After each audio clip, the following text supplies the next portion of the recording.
laging nagugutom ng mas mabilis. 5 ang nawawalang baka. Si Wang Laokay ay tiyak na papatayin ako. Mawawalan tayo ng trabaho. Tama, dumi ng baka. Kumakain at dumudumi ang baka. Sundan mo ang bagong dumi ng baka, tiyak na makikita mo ito. Mainit pa ito. Kakatapos lang magpahuli. Pumunta sa gubat. Noong nakaraang taon, ilang mga ngaso ang pumasok sa bundok at hindi na nakabalik. Pero kahit na nawala ang baka, mamamatay pa rin. Sana hindi masyadong malayo tumakbo ang mga baka. Lalong lumalalim ang lakad nila. Baka hindi na makabalik. Hindi na pwedeng magpatuloy sa unahan. Hindi na makakabalik. Nandyan ang baka.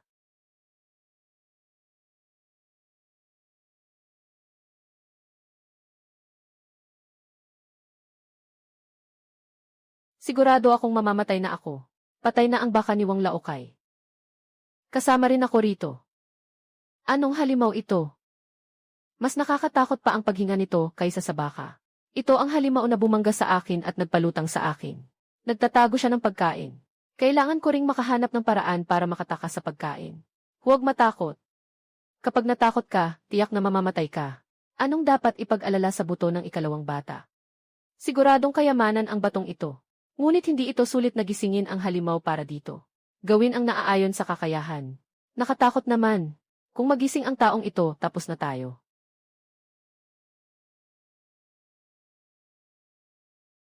Mayroon na tayong kayamanan.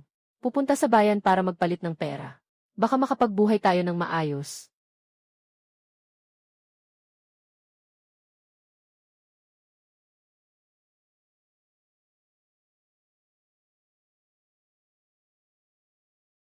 Tapos na, paano siya nakabalik?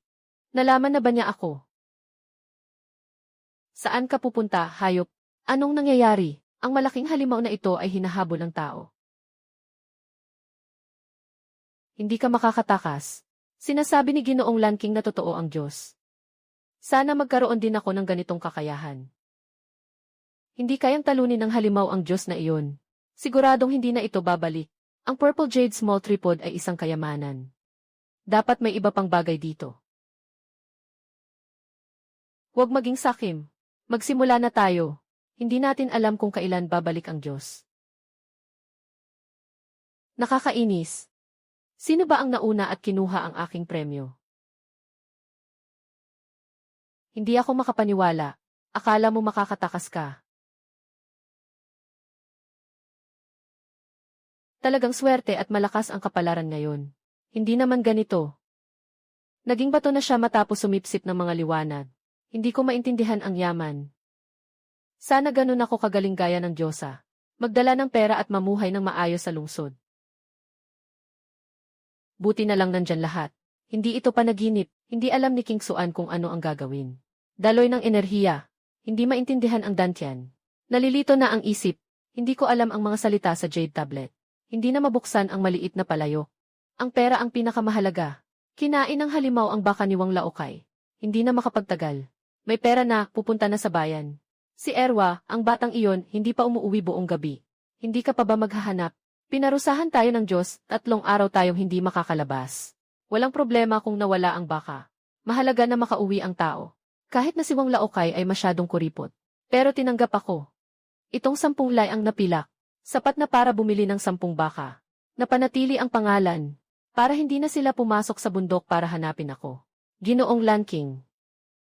Ginoong Lanking. Ginoong Lanking. Umalis na sila nang hindi man lang nakapagpaalam.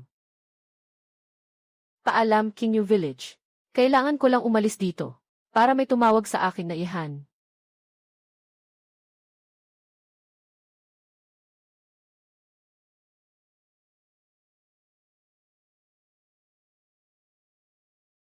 Kailangan kong maging isang tao na magtatagumpay sa lungsod. Alaynan, hindi ba si Ginoong Lanking yon?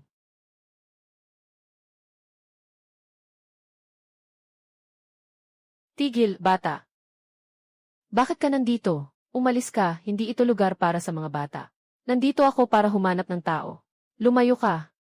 Wala ka pang buhok, naglalakad-lakad ka na sa Spring Breeze Building. Hindi mo kailangan akong itaboy. Kaya ko nang umalis mag-isa. Ha ha ha. Ha ha ha.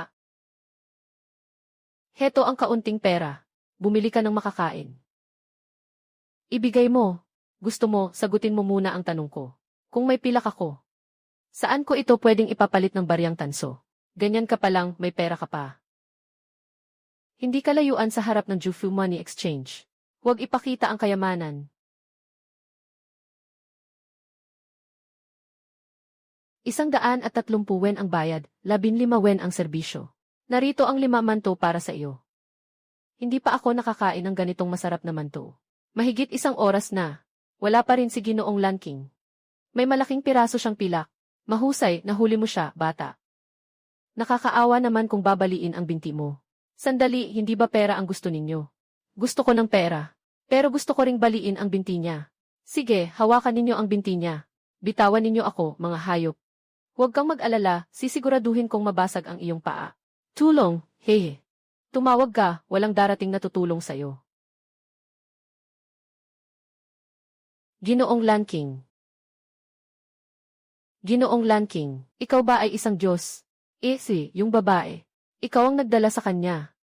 Ano ang sinabi mo sa kanya? Wala akong sinabi.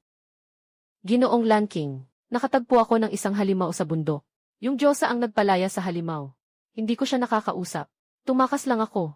Ginoong Lanking, saan mo nakuha ang token ng King Suanset? Nakuha ko ito mula sa kuweba ng halimaw, ang King Suanset. Saan mo ito nakuha? Dala ko sana ang mga bagay na ito para hanapin ka. Hindi ko akalain na wala ka. Kaya dinala ko na lang ang mga bagay na ito sa bayan. Kakadating ko lang sa bayan. Nakita na kita na pumasok sa lugar na iyon. Kaya nandito ako para hintayin ka. Ay naku, anong alam ng mga bata? Ang Ginoo ay nagtuturo lamang sa isang masipag na dalaga. Sa totoo lang, nakita mo na. Maraming mga kahanga-hangang tao sa mundong ito. Yung Diyosa na nakita mo, tinatawag namin siyang tagapag-ayos ng espiritu. Talaga bang ang mga tagapag-ayos ng espiritu ay mga Diyos? Ginoo, ikaw rin. Maaaring ganun na rin. Ginoo, tinuruan niya ako mag-immortal. May bayad ako sa pag-aaral. Hindi pwedeng. Ang pag-immortal ay tungkol sa mga yaman sa pagsasanay. Ito ay tungkol sa mga pamamaraan at swerte. Hindi ako ayaw turuan. Hindi ka makakapag-aral. Talaga bang gusto mong mag-ensayo ng pagiging Diyos? Totoo, Ginoong Lanking. Pakiusap, sabihin mo sa akin. Ang pag-ensayo ng pagiging Diyos ay 100 walang balikan. Kapag pumasok ka, wala nang atrasan. Kahit na mayroon kang ugat ng Diyos. Ngunit karaniwan ang iyong kakayahan. Hindi naman siguradong magtatagumpay. Ginoong Lanking, sa tingin mo ba, dito sa lungsod, maaari ba akong mamuhay ng marangal? Ako na ganito, babalik na lang sa baryo para mag-alaga ng baka. Ano bang magagawa ko sa lungsod? Yung 4 na pulubi, napakadali akong napasuko. Napagtanto ko ang kalupitan ng realidad. Tanging ang pagiging isang tagapaglinang ng immortalidad. Tulad ng babaeng Diyosa na iyon na kayang lumipad at maglaho. Kahit ganoon kalaking halimaw, hindi siya kayang talunin. Kung matutunan ko ang ganitong kakayahan, doon ko lang talaga masasabi na nagtagumpay ako. Sa lahat ng bata sa nayon ng King Yu, ikaw ang pinakamatalino. Sige, sasabihin ko na sa iyo. Kung mayroon kang likas na kakayahan, napakahalaga ng bagay na ito. Kahit na hindi ka makakapag-ensayo. Ang bagay na ito ay makapagbibigay sa iyo ng kayamanan. Nasa iyo na kung paano mo ito hahawakan.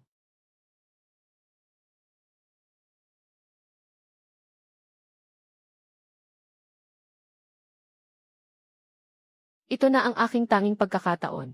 Dapat itong magtagumpay. Gusto kong maging isang Diyos. Ang pinakamabilis na daan ay sumali sa sekta. Ako ay isang nag-iisang tao. Walang mga mapagkukunan para turuan ka. Kailangan mong umakyat sa tuktok ng bundok. Iliyab ang simbolo. Kung hindi, hindi ka makakapasok sa pintuan ng bundok. Naiintindihan ko na, ang kabayaran ay ang piraso ng tela. Ayos. Kailangan mong mamatay o umakyat. Gusto kong tawagin akong Yehan. Hindi si Erwezi.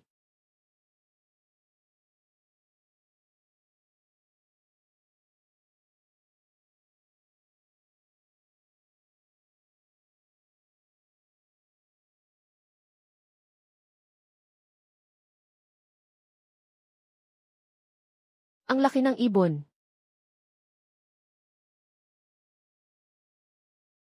Ikaw ang nagpasindi ng mensaheng simbolo. Ako ang nagsunog ng simbolo ng Diyos. Aba, ikaw na mortal. Sino ba talaga ang nagpadala sa iyo rito? Ano ang pakay mo sa pagpunta sa King Suan sect namin? Ginoong immortal, ako ang may hawak ng King Suan token. Hindi mo ako pwedeng tratuhin ng ganito. Isa ka lang mortal. Saan mo nakuha ang King Xuan token? Ginoong immortal, maaari ko lang sabihin ito kapag nakita ko na ang pinuno. Kung ganun, sige, umakyat ka na. Salamat, Ginoo. Mukhang ayaw sa'yo ni Baiksui, haha. Kukunin ko ang lahat ng balahibo mo. Itong salang ibon, darating ang araw na kukunin ko ang lahat ng balahibo mo.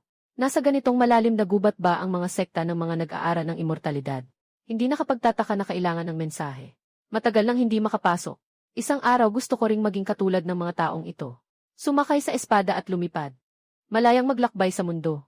Kailangan kong maging isang cultivator. Para malaman ng lahat ang pangalang Yehan.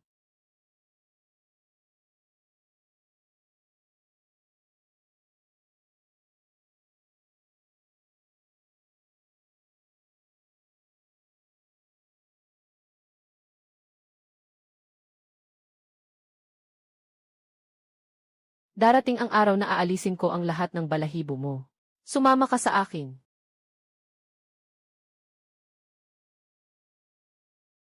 Pagbati sa punong maestro. Dahil may dalang King Xuan token ang bisitang ito, dinala ko siya diretso sa bulwagan. Maaari ka nang umalis at magulat. Si Yehan ay bumabati sa punong maestro. Paano mo nakuha ang King Xuan token na ito? Ipinasa ito ng aming mga ninuno. Sinabi nila, kung hindi na makayanan ang buhay, pumunta sa King Xuan Sect. Ano ang nais mong hilingin? Gusto kong maging isang cultivator. Alam mo ba, na mayroon kang spiritual root? Hindi ko alam. Medyo karaniwan ang iyong kakayahan. Kahit na magpursige ka sa pagsasanay, sayang lang ang pagod. Kung sakaling magbago ang isip mo, maaari kitang bigyan ng isang buhay na puno ng kayamanan. Hindi naman mahirap maging tanyag sa mundo. Ngunit ako, nais ko lamang maging isang Diyos. Kahit na hindi maganda ang iyong espiritual na ugat, mayroon ka namang malaking talino, dahil dala mo ang King Xuan na utos. Hindi ko maaring tanggihan ang iyong kahilingan. Salamat, Diyos. Ako ang punong ulo ng King Xuan.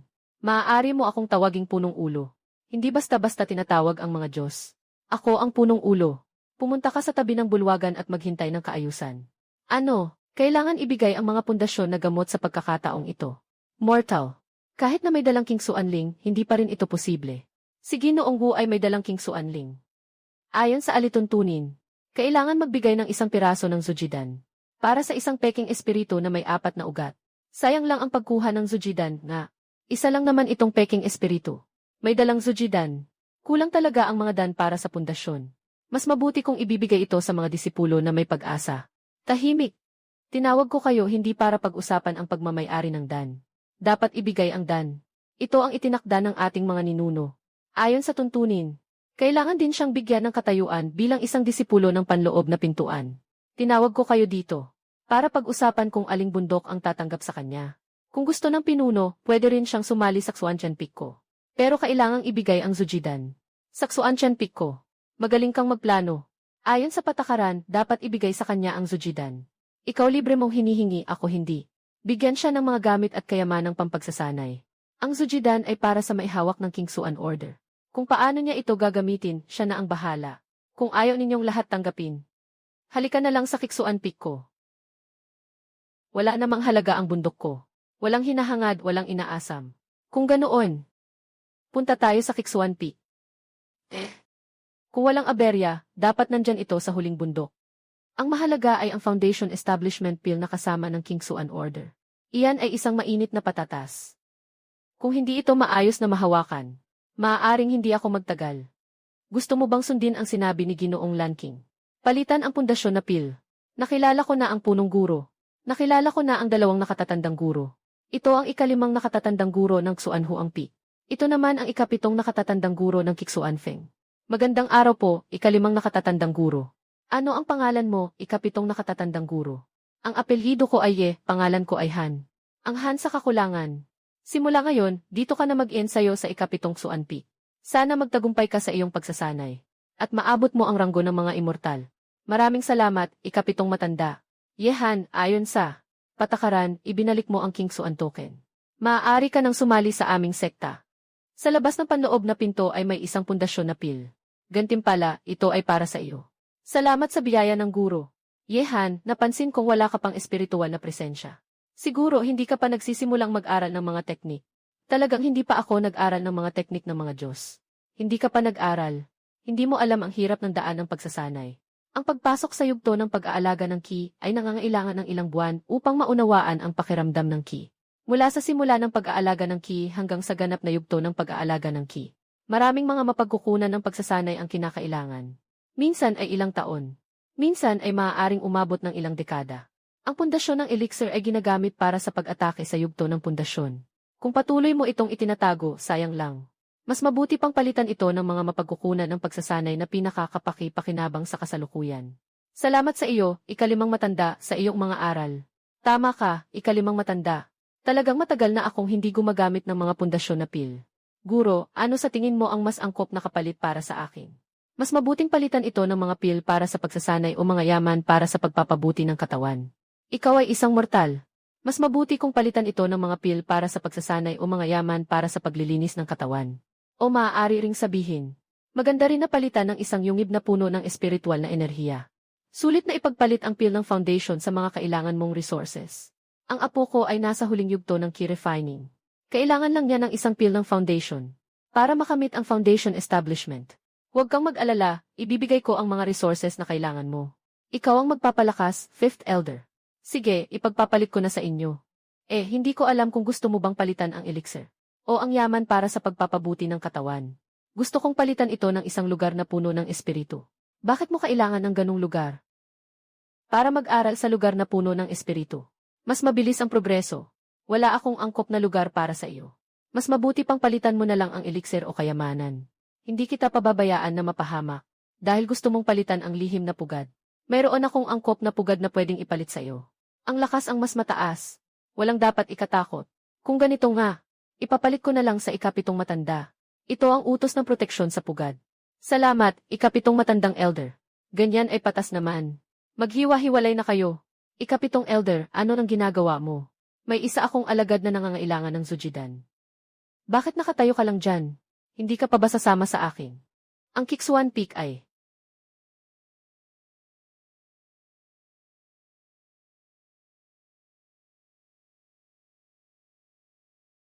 Guro, ito ang iyong ibinigay na tahanan sa akin. Hindi ako iyong guro. Ako ang pinuno ng Kixuan Peak. Maaari mo akong tawaging pinuno.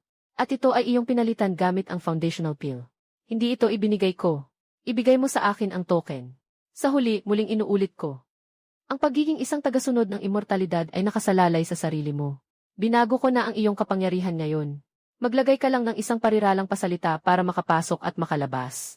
Kapag mataas na ang antas mo, pwede mo na itong baguhin gamit ang patak ng dugo. Kahit anong hirap ang nasa unahan, susubukan ko pa rin. Hindi ako naniniwalang mas malala pa ito kaysa sa pagpapasto ng baka sa King New Village. Buksan ang pintuan ng baka. Ang sarap ng espiritual na enerhiya. Ito ang uri ng kuweba na mayroon lang ang mga nasa antas ng pundasyon. Ang hangin dito ay nagbibigay sigla sa tao. Ito siguro ang kuweba na tinutukoy ni Ginoong Lan King. Payak lang ang tulugan pero matitiis naman. Alaynan, hindi ko maintindihan kung para saan ang mga simbolo at mga palaka na ito. Talagang hindi ko alam. Kahit na walang laman ang lahat, pero kahit papaano ang lugar ko ay walang laman. Wala talagang kahit ano. Pero nakuha ko ito kapalit ng isang Jujingdan. Unti-unti ko na lang dadagdagan.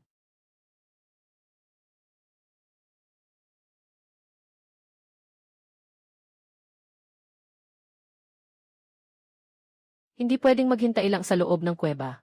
Kailangan kong magtanong kung paano maging isang tagapaglinang.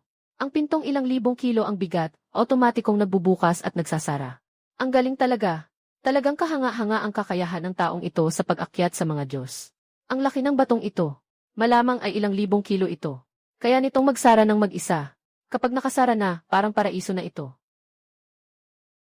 Kung hindi ako magiging matagumpay sa pag-akyat, mawawalan din ako ng puwang dito. Kailangan kong makahanap ng tao para magtanong kung paano mag-aral. Kung mahuhulog mula rito, kahit na 100 si Ihan, magiging karne na siya. Wala nang ibang paraan kundi ang umakyat. Matapos ang ilang daang hakbang, wala akong nakitang tao. Mukhang wala ring tao sa itaas ng Kixuan Peak.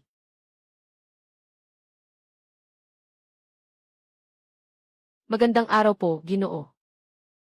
Ginoo, natutulog ka ba? Kailangan bang tawagin siya?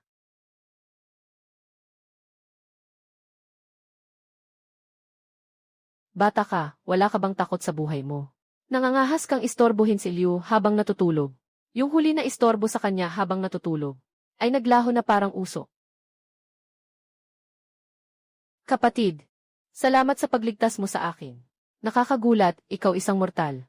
Paano ka nakarating dito sa aming Kiksuan Peak? Ako ay dinala ng ikapitong matanda. Sabi niya may talento ako sa pagsasanay ng espiritu. Dadalhin niya ako sa pagsasanay ng espiritu. Binigyan pa ako ng isang kuweba. Napakabait niya sa akin. Ikaw ay dinala ng ikapitong matanda. Baka ikaw ay mailangit na ugat o dalawang ugat. Sabi ng ikapitong matanda. Ito ay lihim. Huwag itong sabihin sa iba. Sobrang naiinggit ako sa'yo. Mayroon kang napakagandang talento. Sa hinaharap, tiyak na magiging mahusay na monghi ka.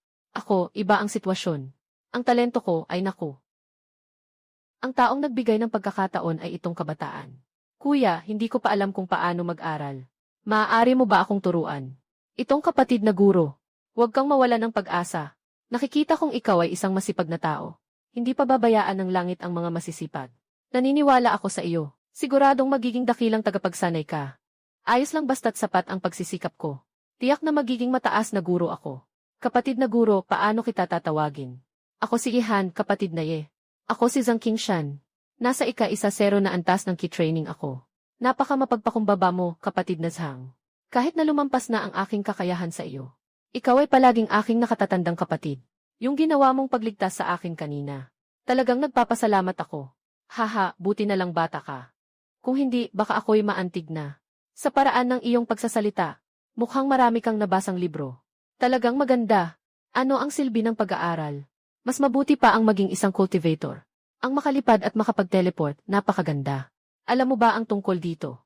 Kakapasok mo lang sa Kingsuan sect, hindi ka pa cultivator. Hindi mo alam na sa sekta. Kapag mababa ang iyong kakayahan, parang aso ka. Kahit sino ay pwedeng mang-api. Mas maganda kung magiging mataas na antas na tagaloob ng sekta ng mga nagkakalakal ng immortalidad. At saka, kung wala kang antas ng pagbuo ng pundasyon. Paano naman mangyayari iyon? Sinabi sa akin ni ikapitong matanda.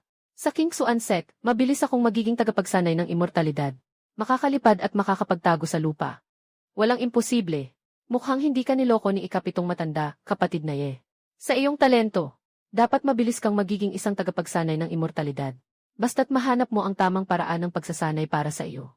Mabilis mong mararamdaman ang espiritual na enerhiya ng mundo. Sa talento ng junior brother, mabilis kang makakarating sa pinakamataas na antas ng pagsasanay ng enerhiya. Pagdating ng panahon, tutulungan ka ng ikapitong nakatatanda gamit ang mga elixir. Siguradong ipagkakaloob niya sa iyo ang isang foundation establishment pill. Pagdating ng panahon, magiging cultivator ka na sa foundation establishment stage. Kaya pala mahalaga ang foundation pill. Napakahalaga nito. Ngunit pagkatapos akong dalhin ng ikapitong matanda, binigyan niya ako ng isang cave dwelling. Hindi ko na siya nakita. Ano? Binigyan ka ng cave dwelling ng ikapitong matanda. Dito sa amin.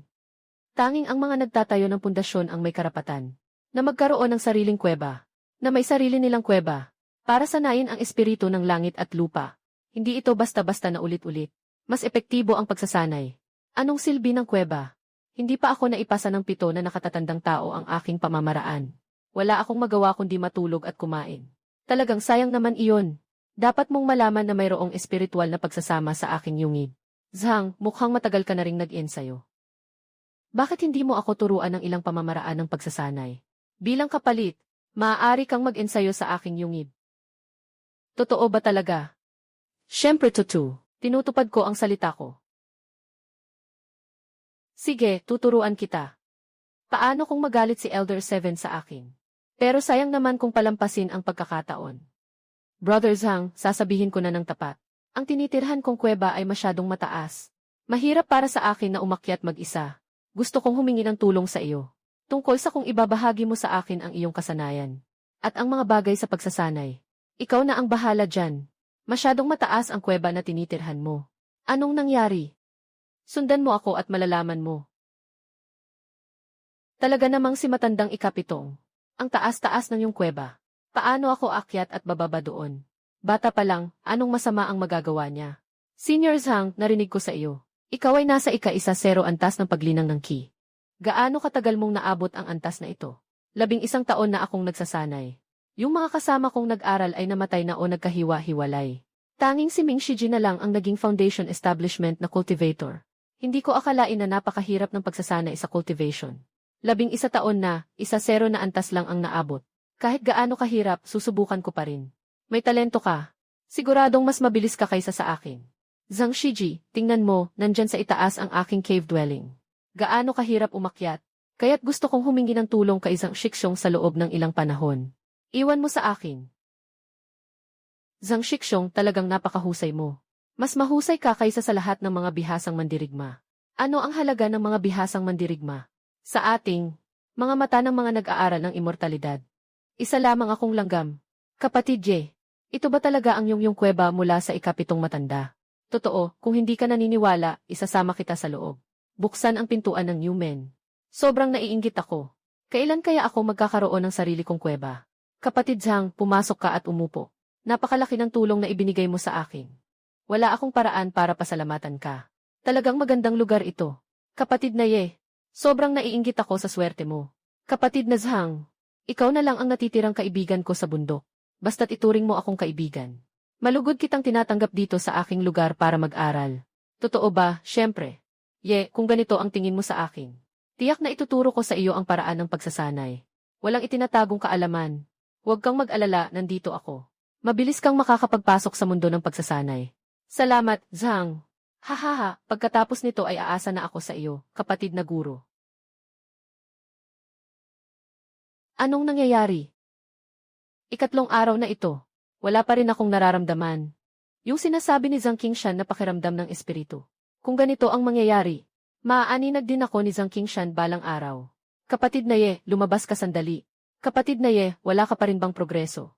Kumain ka muna ng kaunti. Huwag kang mag-alala. Kapatid na Zhang, sa tingin mo ba peke ang talento ko? Bakit parang walang epekto sa akin ang pag-iensayo ng teknikang ito? Pakiramdam ko hindi naman siguro. Mayroon akong gintong, kahoy at apoy na ugat ng espiritu. Nag-ensayo ako ng Jinling Gong. Sakto lang ang tugma. Wala kang gintong ugat ng espiritu. Baka hindi mo magamit ang teknik na ito. Mas mabuti pang palitan mo. Pero isa lang ang batayang teknik mo. Kung bibili ka ng iba, kailangan mong pumunta sa labas. Pero wala naman akong espiritong bato. Ay! Wala na rin akong espiritual na bato. Tama, Zhang Shixong. Binigyan ako ng ikapitong nakatatanda ng isang teknik. Para sanayin ko. Yung teknik na iyon. Anong teknik? Ipakikita ko sa'yo. Ito yun. Anong Kingsuan Gong? Paano mo nakuha ito? Gong. Ay, ibinigay ito sa akin ni Matandang Pito. Hindi ba sinabi ko na sa'yo kanina? Ah, galing pala kay Matandang Pito. Ito ay para lamang sa mga tunay na disipulo ng Kingsuan sect na pwedeng mag-aral ng ganitong teknik. Paulit-ulit na ipinagbili ni Elder Zhang at ng ikapitong matanda na huwag kong ipagsabi ito kaninuman. Ikaw lang talaga ang naging mabait sa akin, Zhang Shixong. Kaya ko lang ito sinabi sa'yo. Tingnan mo ang sinasabi mo. Maliit na tulong lang naman ang naibigay ko sa'yo. Malay mo, balang araw ako naman ang kailangan mong tulungan. Ha ha ha. Kuya Zhang, pwede mo ba akong tulungan tingnan ito? Ito ay isang lihim na hindi basta-basta ipinapasa. Hindi ka ba natatakot na pagalitan ni Elder 7? Kuya Zhang, kung hindi mo sasabihin. Sino ang makakaalam na ang pag-unlad mo sa pag-ensayo nitong mga taon ay maliit lang? Siguradong may problema sa paraan ng pagsasanay. Wala namang oras si Elder 7 para gabayan ako. Ayokong sayangin ang oras ko. Sige, titingnan ko ito para sa iyo. Ngunit limitado ang aking talento. Hindi ko tiyak na matutulungan kita. Yehan, nakatatandang kapatid Zhang. Tapos na. Yeshidi, dapat mong ingatan ang pamamaraang ito. Ito ay isang pamamaraang maaaring umabot sa yugto ng Jindan. Huwag na huwag ipaalam sa iba na mayroon ka nito. Zhang Shixong, kaya mo bang is-practice ang teknik na ito? Sayang nga eh. Hindi ko kayang is-practice ang teknik na ito. Dahil ang teknik na ito ay para sa kahoy. Makakapag-practice lang ako ng ginto. Ano ang gagawin natin? Ngunit marami akong nakuha mula sa teknik na ito. Sige, wag na nating pag-usapan pa. Ipapaliwanag ko sa iyo ngayon ang paraan ng pag-practice. Tingnan mo, ito ang ruta ng espiritual na enerhiya. Saan nga ba ang tinutukoy na dantian ni Kuya Zhang? Ang dantian ay 3 pulgada sa ibaba ng pusod. Ito ang lugar kung saan iniipon ang espiritual na enerhiya. Ano naman ang kihay? Ah, ganoon pala. Kaya pala walang epekto ang pag-practice ko ng espiritual na paraan. Walang silbi ang gawin ng Jinling kung wala kang espiritual na ugat. Para lang itong sayang na pagsisikap. Salamat, kapatid Zhang, sa iyong gabay. Kung hindi dahil sa iyo, mananatili akong walang kaalaman. Walang anuman, magkaibigan tayo, haha. Ang lahat ng bagay sa mundo ay binubuo ng 5 elemento. Ang espiritual na ugat ay ang 5 elemento sa loob ng katawan. Malinaw ang katangian. Nag-aaral ako ng Gold Spirit Technique upang palakasin ang aking ginto na kapangyarihan. Kaya hindi ko maaaral ang Gold Spirit Technique dahil wala akong Gold Spirit Root sa aking katawan. Maaaring mayroon kang Wood Spirit Root. Ang Clearx One Technique ay isang wood system na pamamaraan. Ang 5 elemento ay nag-ugnay at naglalabanan.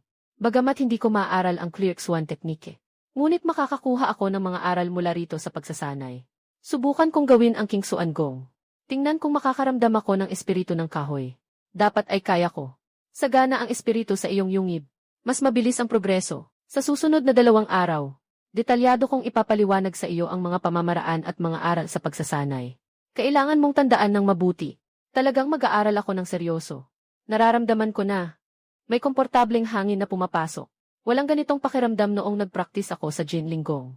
Dapat ito ang tinatawag na Qi sensation. Mukhang mayroon akong wood spiritual root. Matindi ang pagkahilo ko. Sabi ni Zhang Qingshan, bata pa raw ako, hindi pa ako pwedeng mag-ensayo ng matagal. Ay, panaginip lang pala ito. Ang tagal lang nag-ensayo ni Kuya Zhang. Hindi rin ako pwedeng magpaiwan. Ang ganitong uri ng espiritu ng kahoy ay puno ng buhay at sigla. Sobrang komportable. Ang bilis kong nakapasok sa yugto ng pagsasanay. Sabi ni Kuya Zhang, kahit ang mga henyo kailangan ng 1 o 2 buwan. Baka nga talaga akong isang henyo sa pag-ensayo. Parang wala naman akong ginawa. Sa gabi, nanaginip lang ako ng maganda. Tapos biglang ang bilis ng progreso ko overnight. Mas lumakas ang paningin at pandama ko. Nagbabago ang katawan ko. Ang sarap ng pakiramdam. Hindi tama, sinasabi ng punong guro at mga nakatatanda na mahina ang aking talento. Tiyak na hindi ito tungkol sa talento. Kung hindi, paano naman magpapatuloy ang mga nakatatanda? Salo-salo. Salo-salo.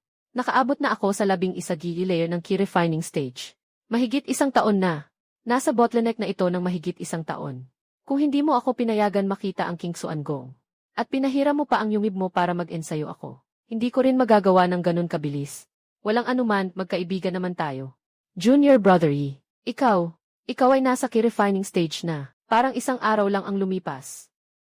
Mula sa pag-unawa, naramdaman ko ang Qi hanggang sa unang antas ng Qi refining. Ginamit ng mahigit 4 na buwan. Talagang kamangha-mangha ang talento mo, kapatid na Ye. Hindi nakapagtataka kung bakit naging tunay kang tagapagmana. Magaling lang magturo si kapatid na Zhang. Hindi ba't ikaw mismo ang magaling?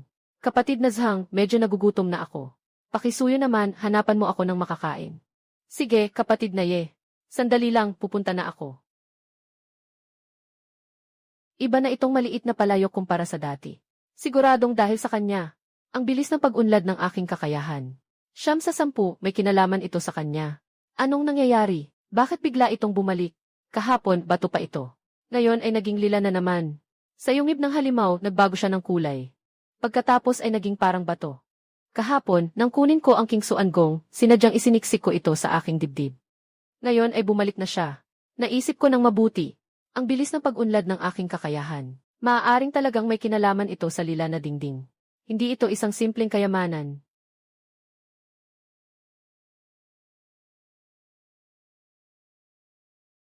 Hintayin natin si Kuya Zhang na bumalik. Tanungin natin siya kung ano ang mga bagay sa mundo ng kultibasyon na pwedeng magpabilis ng pagsasanay. Tatanungin ko si Kuya Zhang kung may alam siyang kayamanan na pwedeng magpabilis ng pagsasanay. Kuya Zhang, bakit ka tumatakbo? Kuya Zhang, napapansin kong madalas kang tumatakbo dito kamakailan. Kanino ba ang kuweba na ito? Wala naman itong kinalaman sa'yo, di ba? Paano naman walang kinalaman? Zhang Shixong, nakalusot ka na sa bottleneck. Magturo ka naman sa amin ang tamang daan. Anong daan ito?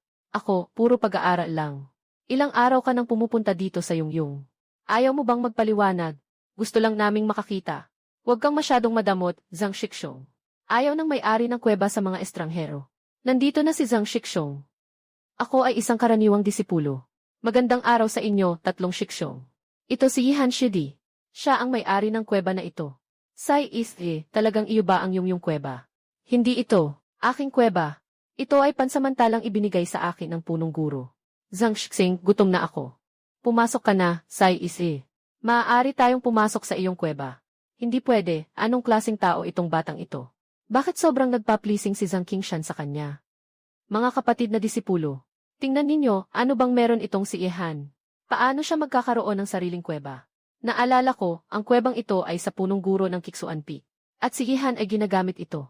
Sigurado akong ibinigay ito sa kanya ng ikapitong matanda. Ano bang meron talaga itong si Ihan? Kadalasan, kailangan lang nating makisabay sa guro. Siguradong nakipagkaibigan si Zhang Qingshan kay Ihan.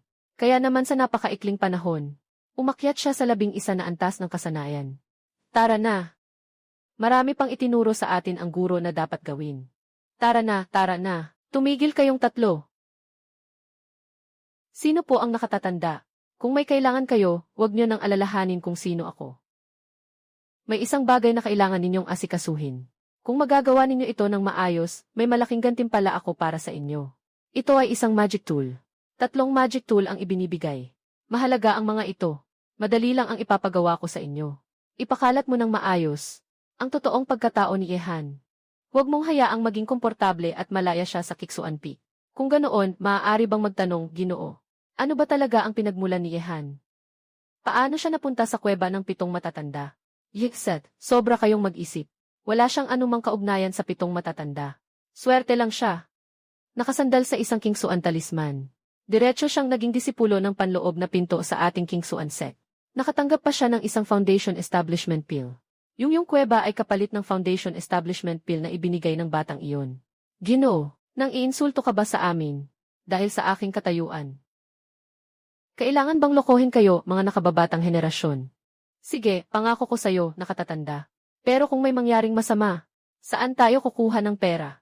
Hindi nyo kayang ayusin ang ganitong maliit na bagay. Ano pa ang tingin nyo sa sarili nyo, mga monghe? Sige, nakatatanda. Iwan nyo na sa amin yan, he. Isang maliit na mortal na naglakas loob na magplano laban sa akin.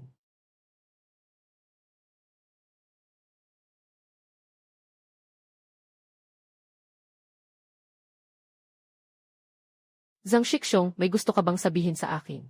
Ano na ang relasyon natin? Kung may gusto kang sabihin, sabihin mo na. Yeshidi, kahit na ikaw ay disipulo ng ikapitong matanda. Sa mundo ng mga nag-aaral ng immortal, ang kapangyarihan ang nangingibabaw, kahit na may malakas kang koneksyon. Kung makasalubong ka ng mas mataas ang antas kaysa sayo, mas mabuting magpakumbaba ka na lang. Dahil pwede kang traidorin kahit kailan. At patayin ka nila, Ki. Hindi ako nagbibiro sayo. Yung 3 nakasalubong ko kanina, kahit na mas mababa ang antas nila kaysa sa akin. Ngunit ang kanilang mga hakbang ay talagang malupit. Kung ikaw ay kanilang tinutukan, hindi ka tiyak na makakaligtas. Kailangan kong ipaalala sa iyo. Huwag mawala ng pag-iingat. Huwag din mag-isip ng masama sa iba. Zhang, naiintindihan ko.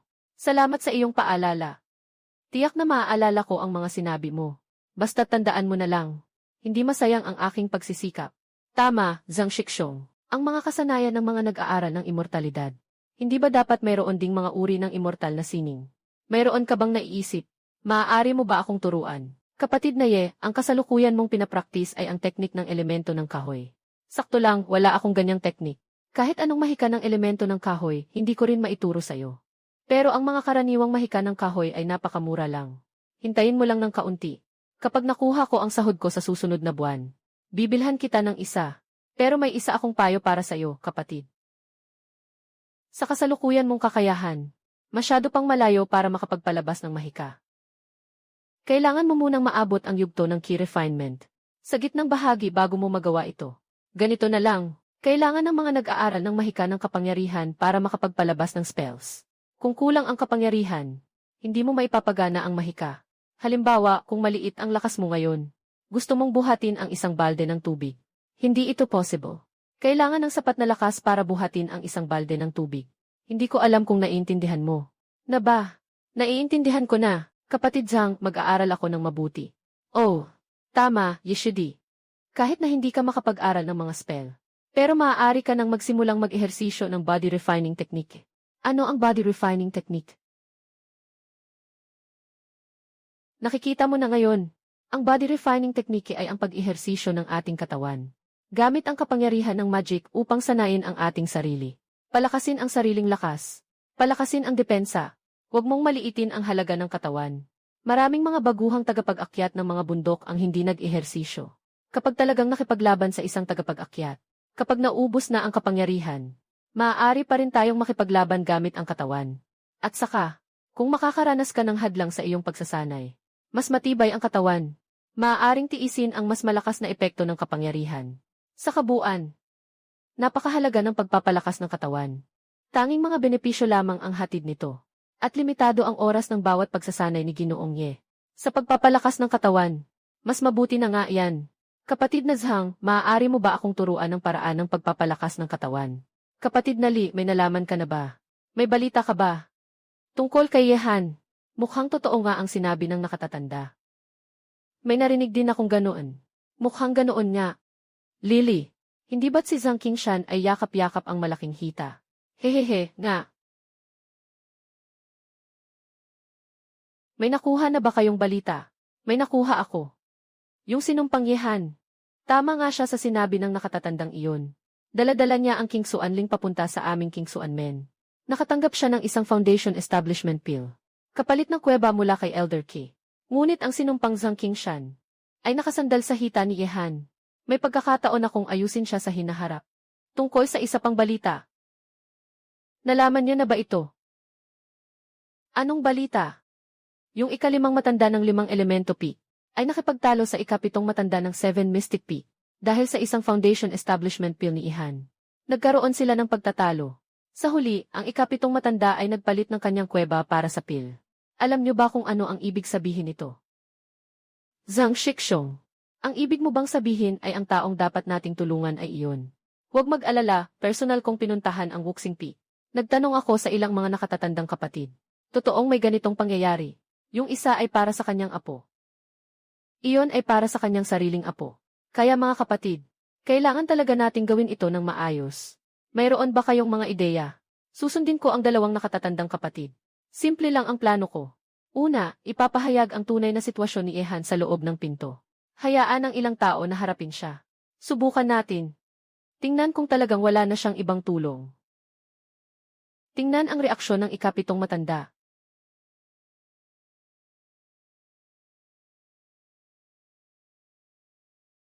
Kapatid Ye.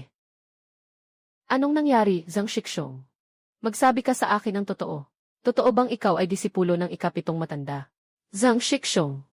Hindi ba mahalaga sa iyo kung disipulo ako ng ikapitong matanda? Tama ka, Yeshidi. Ikaw ba ay disipulo ng ikapitong matanda? Hindi naman talaga mahalaga sa akin yan. Siya si senior brother. Nagtanong lang ako ng sobra.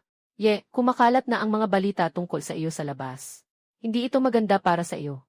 Zhang, senior brother. Kung may nagawa akong mali, sabihin mo lang sa akin. Para mapaghandaan ko rin. May mga balita sa labas ngayon na ang Kingsuan Ridge, ang dahilan kung bakit nakuha mo ang lungga na ito, ay dahil nagdala ka ng Kingsuan token sa Kingsuan sect. Ayon sa patakaran ng sekta, maaari kang makakuha ng isang foundation pill. Ang lungga na ito ay ipinagpalit mo sa foundation pill.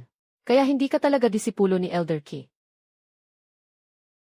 Totoo ang lahat ng sinasabi ni Zhang Shixiong sa labas. Ang ikapitong matanda ay talagang hindi aking guro. Hindi rin ako disipulo ng ikapitong matanda. Talagang may dala akong isang Kingsuan na utos. Pinalitan ko ito ng 100 para sa pagbuo ng pundasyon. Pinalitan ko ang kuweba kasama ang ikapitong matanda. Ako ay isang ganap na mortal. Yeshidi, talagang ganito ang nangyari sa iyong palakol, Ditse. Kaya ang iyong sitwasyon ay maaaring mapanganib. Alam nila ang antas ng iyong lakas. At nawala kang malakas na taga-suporta. Kaya marami ang nagbabalak na saktan ka, kaya nagiging magulo. Eh ano ngayon? Sino ang nagsabing wala akong taga-suporta? Zhang Shixiong, dala ko naman ang Kingsuan order papunta sa Kingsuan sect. Kahit wala akong taga-suporta sa likod. Papayagan ba ng sekta na iyon? Naapihin ako ng mga taong iyon ng hayagan. Hindi ba't mawawala ng loob ang mga disipulo sa ilalim? Isa pa, hindi ba't nandyan ka, Kuya Zhang, para tulungan ako? Kuya Zhang, matagal ka nang nag-ensayo sa kuweba na ito. Alam mo na rin ang mga benepisyo ng pagsasanay dito. Basta't nandito ako sa kuweba. Pwede ka ring mag-ensayo dito, kuya. Mas matalino ka kaysa sa akin, Yeshidi.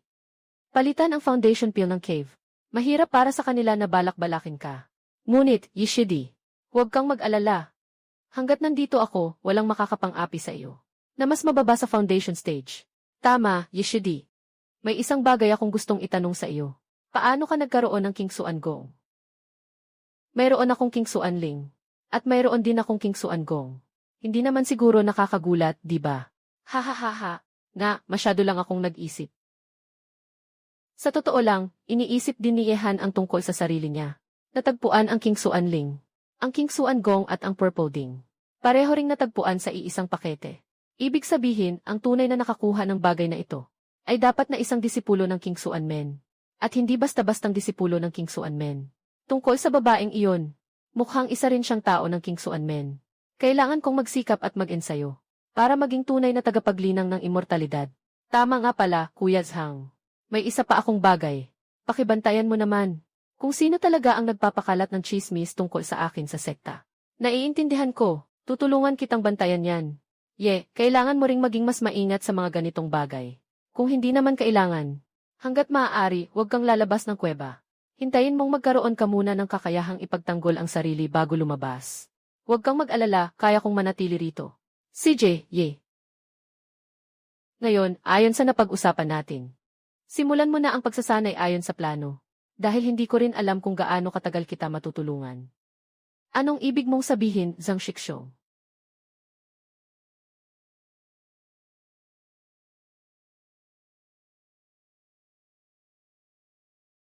Ay naku! Nagbago na naman ang kayamanan na ito. Sa loob lamang ng kalahating buwan, ang kanyang pagsasanay ay umabot na sa unang antas, na nagbigay sa kanya ng nakakatakot na kakayahan sa depensa ng katawan. Nalaman niyang mayroon siyang kapangyarihan, lubos na itong nalampasan ang lakas ng isang adulto. At kapag ibinuhos ang buong lakas, kaya kong buhatin ang mga bagay na 2 o 300 kilo sa isang iglap. Paano nga ba naging bato ang lilang tripod na ito? Paano ko nga ba nakuha ang lilang tripod na ito? Naalala ko noong nakuha ko ang lilang tripod na ito. Biglang may malakas na liwanag na sumik.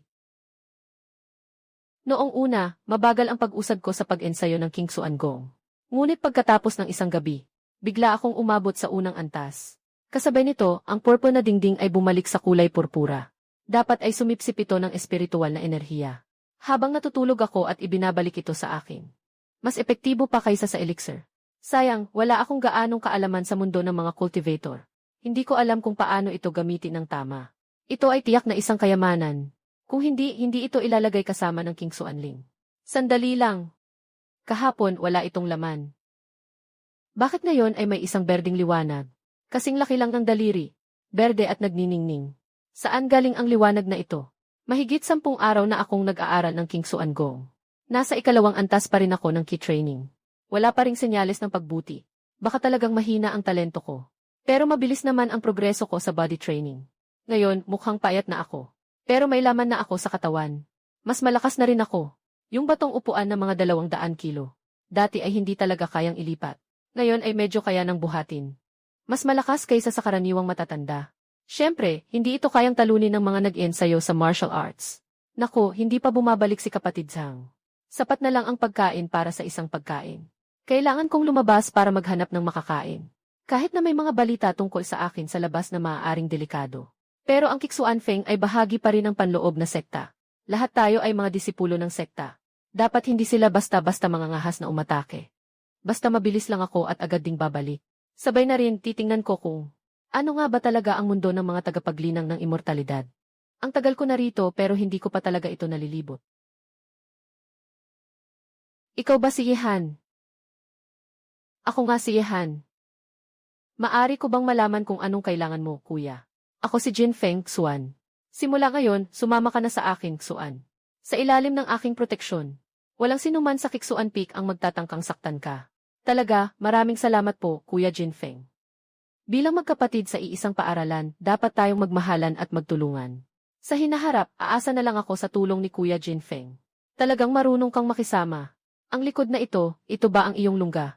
Mula ngayon, dito kita tuturuan ng maayos sa pag-ensayo. Talagang napakalaking pasasalamat ko sa iyo, Kuya Jin Feng. Kung may gabay ka, siguradong mas bibilis ang pag-unlad ko. Ngunit sigurado akong hindi rin alam ng nakatatandang kapatid, na ang yung kuweba ay hindi akin. Kundi kasama ko si nakatatandang kapatid na Zhang Qingshan. Walang pahintulot ni nakatatandang kapatid na Zhang Qingshan. Hindi ko maaring magdesisyon na sumang-ayon sa iyo. Yeswe, binanggit mo pa si Zhang Qingshan. Sasabihin ko sa iyo, malamang na hindi na babalik ang batang iyon. Sinasabi ko na sa kanyang kakayahan. Paano siya magiging kalaban ko? Bata, mas mabuti pang magpakita ka ng kaunting pag-unawa. Kung hindi, wala kang magandang kapalaran sa King Xuanmen. Hindi lang basta takot ang dala ng Jin Feng. Sinabi niyang hindi na babalik si Zhang Shixong. Totoo bang may nangyaring masama? Kailangan kong umasa sa sarili ko. Huwag na huwag siyang papasukin sa kuweba. Kung hindi, madali ang mag-imbita, pero mahirap ang magpaalis. Kapatid na Jin Feng. Hindi naman sa ayaw kong sumagot, kapatid. Kundi dahil marami akong iniwan sa akin si kapatid Zhang Qingshan. Nang umalis siya, marami siyang iniwan sa akin. Kung mawala ang mga bagay, saan ako pupunta para ipaalam kay Ginoong Zhang Qingshan? Kung talagang mag-aaral si Ginoong Jin Feng sa aking kuweba, madali lang para sa akin na pumayag kay Ginoong. Mas madali na lang kapag bumalik na si Ginoong Zhang Qingshan. Bata, mukhang nagkakamali ka. Hindi ako nandito para humingi ng iyong opinyon. Huwag mong sabihing wala si Zhang Qingshan. Kahit nandyan siya, kailangan mo rin akong payagan na makapasok para mag-ensayo. Bilang karagdagan, si Zhang Qingshan ay walang kaalaman sa kanyang sarili. Nagkaroon pa siya ng lakas ng loob na isipin ang bagay na iyon. Mabuti na lang kung makabalik siya. Kapatid na Jin Feng, kakatapos ko lang sabihin. Hindi ito dahil ayaw kong sumang-ayon sa iyo. Kaya't sabihin mo sa akin, kumusta na ba talaga si Kuya Zhang Qingshan? Kung hindi mo sasabihin sa akin, paano ako papayag sa iyo? Sige, papatunayan ko na lang sa iyo. Sasabihin ko sa iyo. Yung si Zhang Qing na yon, hindi marunong magtimpi. Tinanggap niya ang misyon na patayin si Xueco. Gusto niya ang dugo ng Xueco bird. Kumpletuhin ang misyon. Makakuha ng gantimpala para sa karapat-dapat na pumasok sa blood refining pool. Sa antas ni Zhang Qingshan. Sa pamamagitan lamang ng kanyang matibay na balat at laman. Kaya ba niyang labanan ang pag-atake ng blood-sucking bird?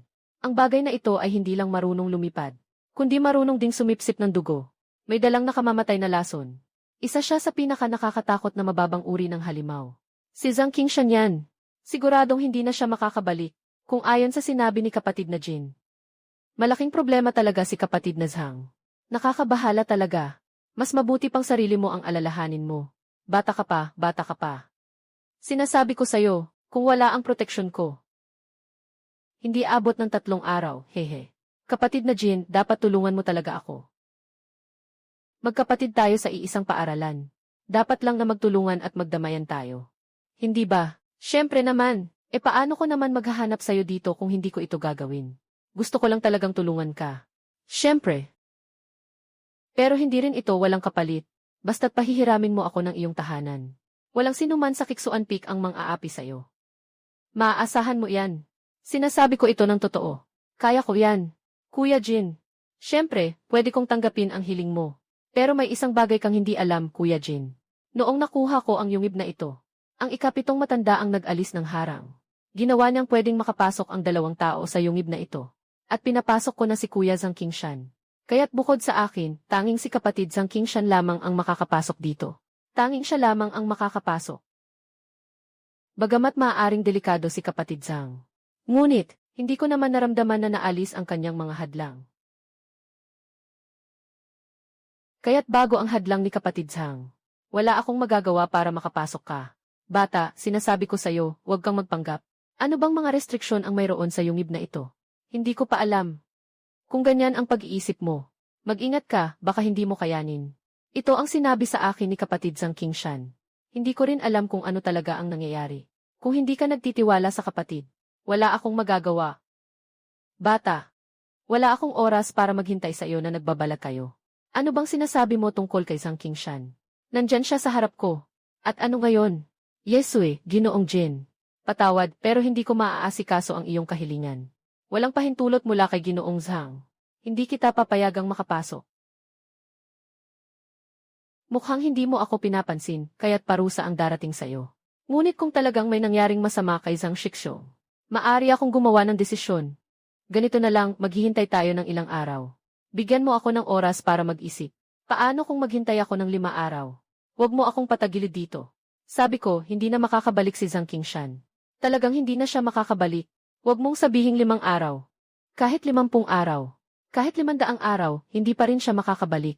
Kapatid na Jin, mali ang sinasabi mo. Hindi ako ang magpapasya kung makakabalik siya o hindi. Hintayin na lang natin ng 5 araw. 5 araw mula ngayon. Kailangan kong bigyan ng tamang sagot si senior brother. Kung hindi, ako rin ang may pananabik sa iyo.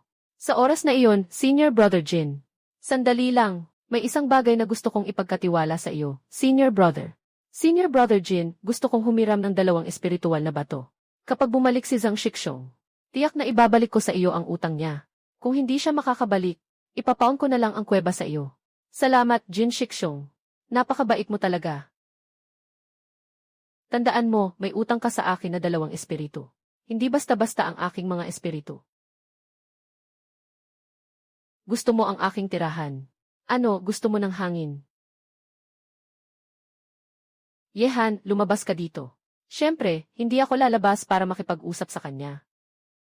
5 araw na ang nakalipas, ginawa ko ito para makaalis sa kanya. Gumamit ako ng taktika. Nanghiram pa ako ng 2 espiritual na bato para mapanatili siya. Ngayon, ilang beses na siyang tumatawag. Ayaw kong lumabas. Ang Kiksuan Peak ay dati ng pinakamalakas sa loob ng pinto. Ngunit sunod-sunod na nagkaroon ng problema ang mga tunay na disipulo. Nawalan ng pag-asa ang ikapitong matanda. Kaya't ang Kiksuan Peak ay bumagsak na. Ngayon, ang mga disipulo dito ay mga itinakwil ng ibang mga bundok. Ngunit kahit na ang pinakamasama sa kanila ay mas malakas pa sa akin. Ang mga disipulo ng panloob na pintuan ay dapat nasa huling yugto ng pagninilay. Ang mga disipulo ng panloob ay nasa huling yugto ng pagninilay. Isang bola ng apoy ang makakapuksa sa akin. 2 piraso ng espiritu na hiniram mula sa tuktok. 1 piraso ang kapalit ng sapat na pagkain para sa higit sa 1 buwan. Ang isa naman ay bumili ng mababang uri ng alchemical pill para sa paglikha ng kagamitan. Nakatigil ako sa 2 antas ng paglikha ng kagamitan at hindi makapagpatuloy. Susubukan kong tingnan kung makakatulong ang pill. 5 araw na ang lumipas. Wala pa rin si Shixong Zhang Qingshan. Totoo bang tulad ng sinabi ni Jin Feng? Hindi na siya makakabalik. Ngayon, nakaharang si Jin Feng sa pintuan. Malaking problema ito. Yehan, kung hindi ka palalabas, mag-ingat ka, baka hindi na maging maganda ang usapan. Ang yungib ay ginagamit ni Ginoong Zuji. Napaka-strong ng depensa. Kahit na sa huli, mahihirapan si Zuji na buksan ito ng sapilitan. At ang pag-atake sa yungib ng kapwa ay isang mabigat na krimen. Sa ngayon, ligtas ako. Maghihintay muna ako hanggang mawalan siya ng pasensya. Yehan, huwag mong isipin na hindi ko kayang gawin ito. Kung hindi ka lalabas, sisirain ko ang iyong yungib. Yehan, huwag mo akong pilitin. Kuya Jin Feng, makinig ka sa akin mabuti. Hindi kita papayagang pumasok sa aking yungib. Kung kaya mo, subukan mong atakihin ang yungib ko. Pero huwag mong kalimutan. Dala ko ang Kingsuan Order. Pag-isipan mong mabuti ang magiging bunga ng pag-atake mo sa aking yungib. Yehan, lumabas ka. Niloko mo ako ng 2 espiritual na bato. Hindi kita palalampasin. Pasensya na, Kuya Jin Feng. Niloko ba talaga kita ng 2 espiritual na bato? Hindi ko naman hiningi sa'yo ang espiritual na bato. Baka nagkamali ka ng tao. Mayroon ka bang saksi? O may nakakita? O ako ba'y nagsulat ng utang sa iyo? Anong guro ang iyong disipulo? At anong ginagawa mo dito? Ipinapaabot ko po sa guro na ako'y dumadaan lamang at nagde-demonstrate ng kagamitan. Wala namang ginawa. Wala namang ginawa. Sige na, huwag sirain ang tanawin sa bundok.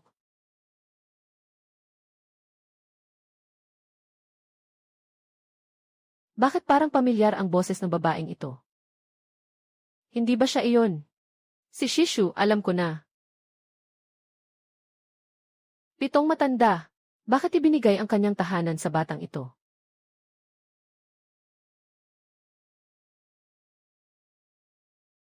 Bakit ka nagkikilos na parang may tinatago, bata? Wala naman akong tinatago ah. Tinitingnan ko lang kung umalis na ba yung Kuya Jin Feng na nananakit sa akin. Umalis na ba siya? Paano kanya inaapi? Masama talaga yung Kuya Jin Feng na yan. Pinapapasa niya sa akin ang tirahan ko. Kaya pumayag na lang ako sa kanya. Hindi ko siya ibibigay. Nakatayo siya sa harap ng aking tahanan. Hindi ako pinapayagang lumabas. Nagsinungaling ba ako sa iyo tungkol sa 2 espiritual na bato? Hindi ko kailanman hiniling sa iyo ang espiritual na bato ah. Mukhang nagkamali ka ng tao. Mayroon ka bang saksi? O may nakakita ba? O ako na lang ang gumawa ng utang na sulat para sa iyo? Napilitan lang din ako eh. Wala talaga siyang pinahiram sa akin na espiritual na bato. Sabi niya, bibigyan ako ng 2 espiritual na bato. Kapalit ng kanyang kuweba. Paano ko naman siya papayagan? Saan mo nakuha ang Kingsuan na kasanayan? Sariling paraan ng pagsasanay. Nakita niya agad ito ng Diyosa ng King Feng. Hindi ito maganda. Ang Kingsuan Gong ay tanging mga tunay na disipulo ang makakapag-aral. Isang lihim na hindi maipapasa. Nakita niya ito agad. Ngayon, malaki ang problema. Ang Kingsuan Gong na ito ay natagpuan ko sa loob ng yungib. Akala ko ito ay galing kay 7 matanda. Ikaw, bata ka pero ang talino mo. Puro kasinungalingan. Nangahas kang lokohin ako. Totoo talaga ito.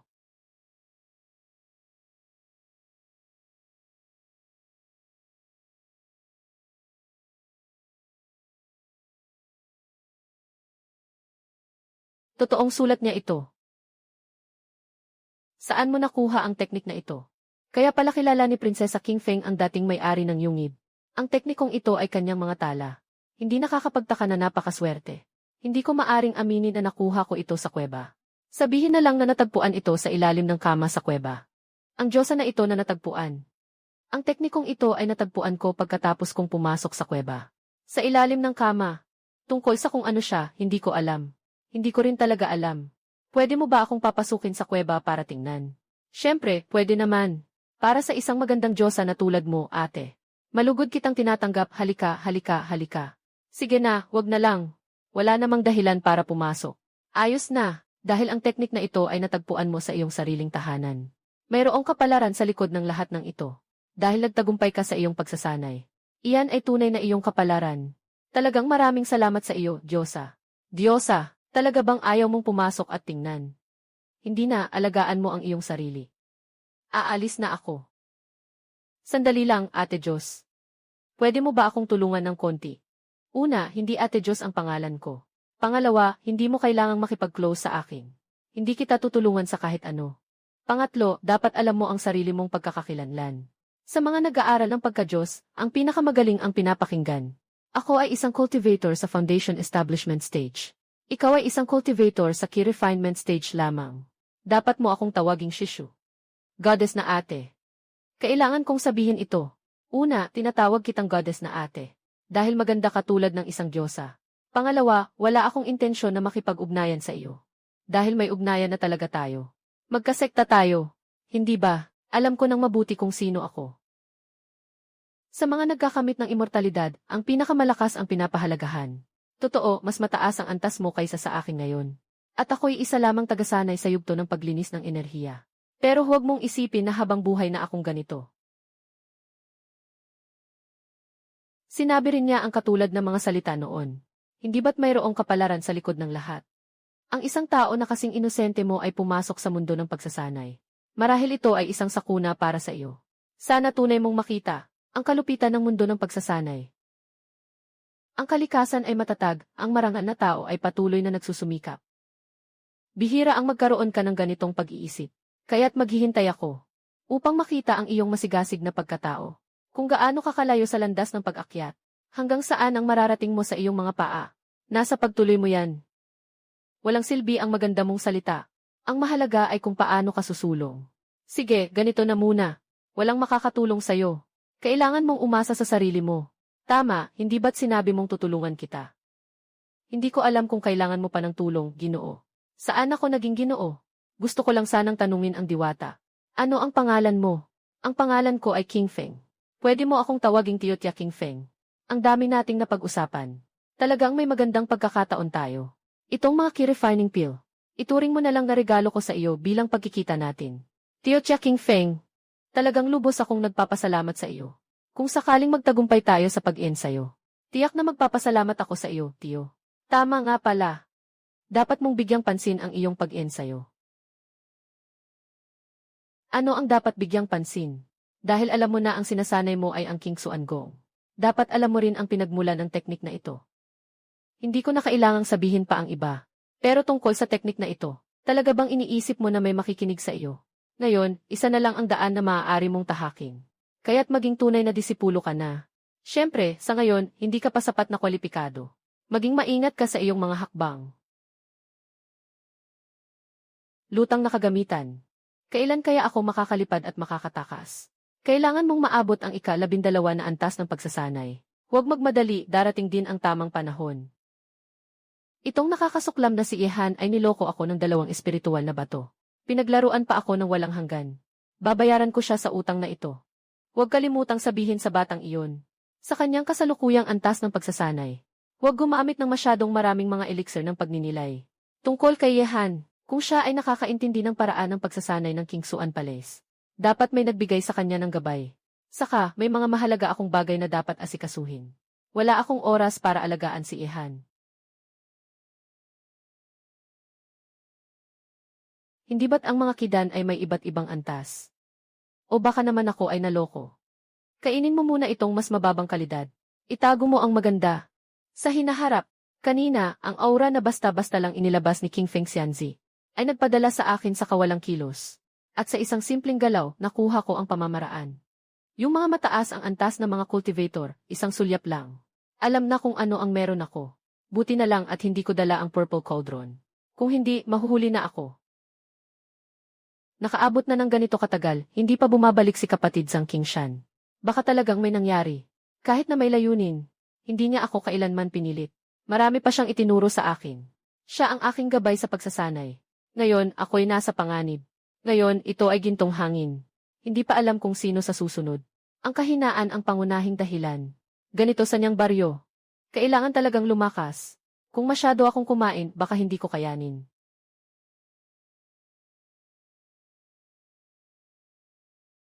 Diyos ko! Ang pag-inom ng elixir ay talagang nagpapabilis ng proseso ng pagsasanay ng halos ilang beses. Sa isang linggo, ang lakas ay tumaas ng ganito kalaki. Hindi nakapagtataka na sobrang sabik ang mga monghe sa elixir. Napakalakas kahit na mababa ang kalidad. Kaya't ibinigay ni Guro King Feng. Ito ang sinasabi ni Guro Zhang Qingshan. Para alisin ang mga dumi sa katawan. Mas matalas ang pakiramdam pagkatapos ng breakthrough. Ang espiritu ng lugar ay ilang beses na mas mataas kaysa sa labas. Wala akong naramdaman dati. Ngayon, masyadong halata ang pagkakaiba. Kaya pala sinabi ni Kuya Zhang na nasasayang ako. Isang mababang kalidad na refining pill lang, makaka-breakthrough na ako. Isang mababang kalidad na refining pill lang, makaka-breakthrough na ako. Mas malakas ang epekto ng magandang pill. Pero kapag masyadong maraming iniinom na pill, nagkakaroon ng resistance. Pwede ring maging hindi matatag ang pundasyon. Hindi pwedeng magmadali. Dapat maging matatag at maingat. Mag-ensayo at magpakatatag. Kaya pala kayang panatilihin ang bagong tagumpay sa ikatlong antas ng pagninilay. Hindi nakapagtataka na pinakiusapan ako ni kapatid Zhang na mag-aral. Ngunit matagal na siyang hindi bumalik. Malamang ay hindi maganda ang kanyang kalagayan. Wala akong sapat na kakayahan para makatulong sa kanya. Maaari ko na lamang siyang gantihan sa hinaharap. Naging ganyan na naman.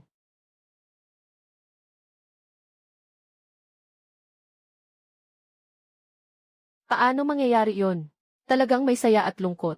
Ang elixir na ibinigay sa akin ng Purple Cauldron Green Phoenix Fairy ay napakataas ng kalidad. Hindi maaaring masira ng ganito kabilis. Baka nasipsip ito ng Purple Cauldron. Naaalala ko na kapag pinagsama ang Purple Cauldron at elixir. Naging kulay bato ito. Naging abo ang elixir. Hindi ba't sinipsip ng purple ding ang elixir?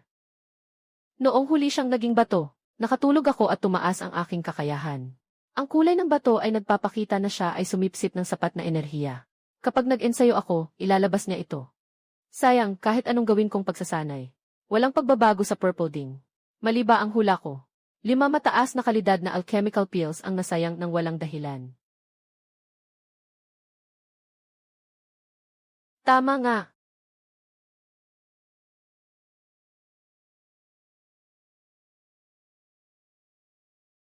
Hindi ko akalain na tumaas ako ng ganito kalaki. Nakaabot na ako sa rurok ng ika-4 na antas ng key refinement. Napaka-stable ng aking presensya. Punong-puno ng lakas ang aking katawan. Ang pakiramdam na ito ay napakaganda. Ang aking 5 pandama ay naging labis na sensitibo. Ang ugat ng mga dahon. Ang tunog ng mga insekto na gumagapang sa labas ng ilang talampakan. Kahit ang mahinang hininga ay kayang madama. Talagang napakalakas ng mga nag-aaral ng sining ng immortalidad. Nagsanay ako noong tag-init. Ngayon ay taglagas na. Hindi gaanong tumangkad ang mga puno. Hanggang 3 buwan. Nagsanay ako ng mga 3 buwan. Nasa rurok na ako ng ika-4 na antas ng key refinement. Pumasok na ako sa gitnang yugto ng key refinement. Maaari na akong mag-aral ng mga spell. Ang ganitong palayok ay kayang sumipsip ng lakas ng elixir. Nakikita ko na ang pagsasanay sa palayok ay makakapag-absorb ng mga enerhiya na ito. At saka, nalampasan nito ang lahat ng side effects ng elixir. Walang matibay na pundasyon. Hindi ito magkakaroon ng resistensya. Anong nakakatakot na kakayahan ito? Ngunit wala akong kahit isang espiritual na bato ngayon. Ano ang gagamitin ko para gumawa ng maraming elixir? Isang pulang walang laman.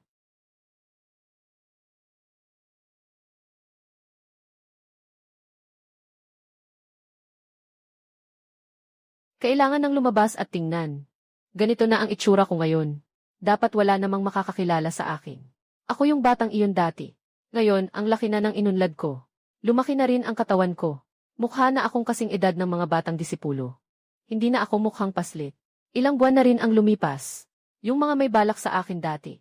Hindi nila alam kung ano ang itsura ko. Ngayon, ang antas ko ay nasa ika-4 na layer ng mid-level na key cultivation. Malayo ito sa sinasabi nilang napakababa ang antas ko. Hindi na ako basta-basta inaapi ng iba.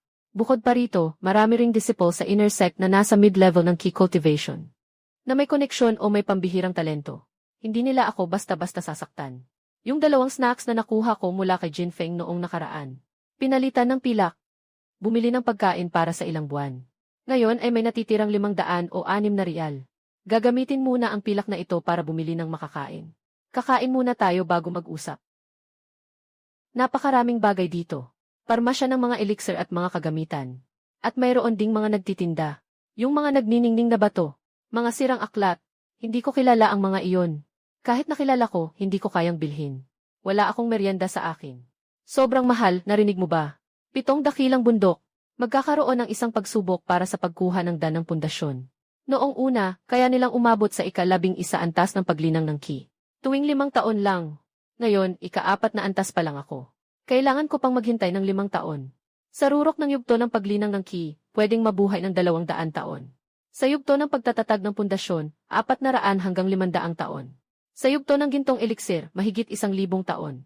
Dati, ang pinakamatandang tao sa nayon namin ay 70 o 80 lang ang edad. Talaga bang mapapahaba ng pagsasanay ng immortalidad ang buhay ng tao?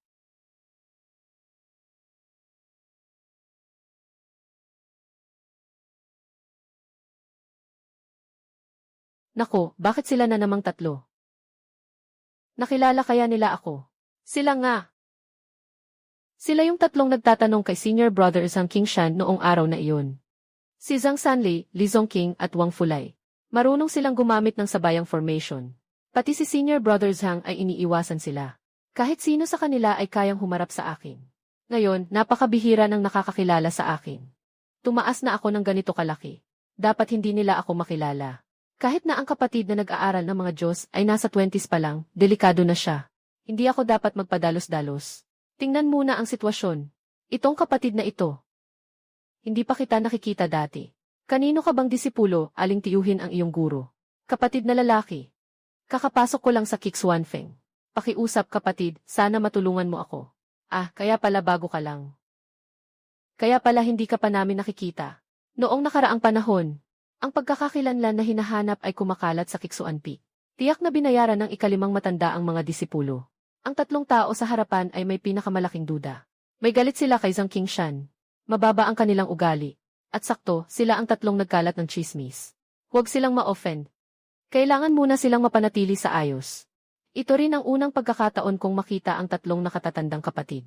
Sinasabi na ang mga nakatatandang kapatid sa Kixuan Peak ay pinakamabait sa mga nakababatang kapatid ng ating sekta. Mukhang totoo nga iyon. Siyempre naman, ang mga disipulo ng Kixuan Peak ay talagang nagkakaisa. Tama ba? Kapatid na ito, kaka-join mo lang sa Kixuan Peak, ikaw ay isang disipulo ng panloob na sekta. Siguradong maganda ang iyong kakayahan. Masyado pang mababa ang aking kakayahan. Nasa ika-7 antas lang ako.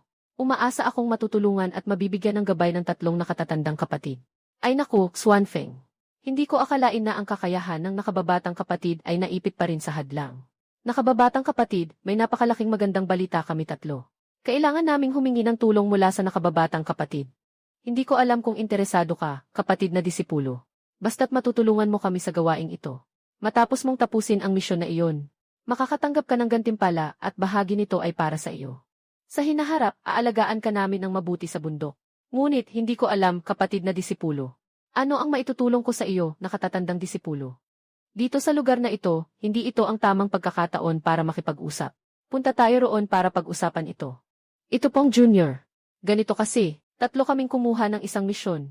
Kailangan naming alisin ang isang halimaw sa Qianshan Valley. Ngunit napakatuso ng halimaw na ito.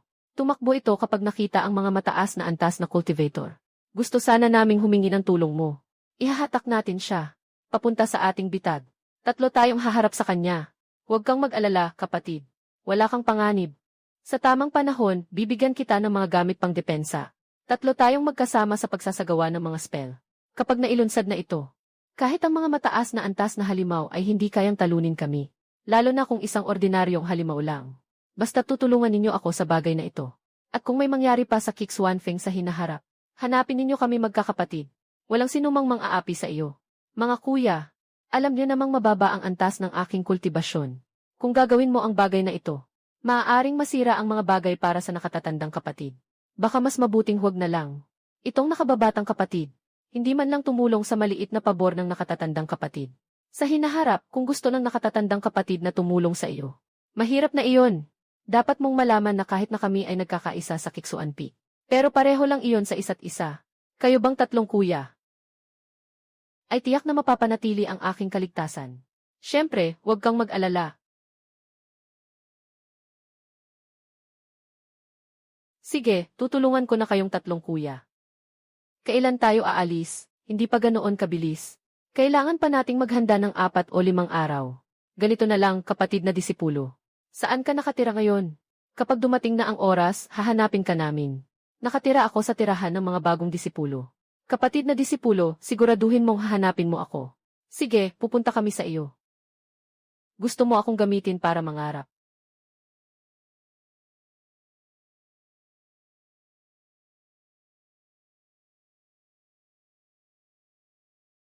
Kapatid na Zhang.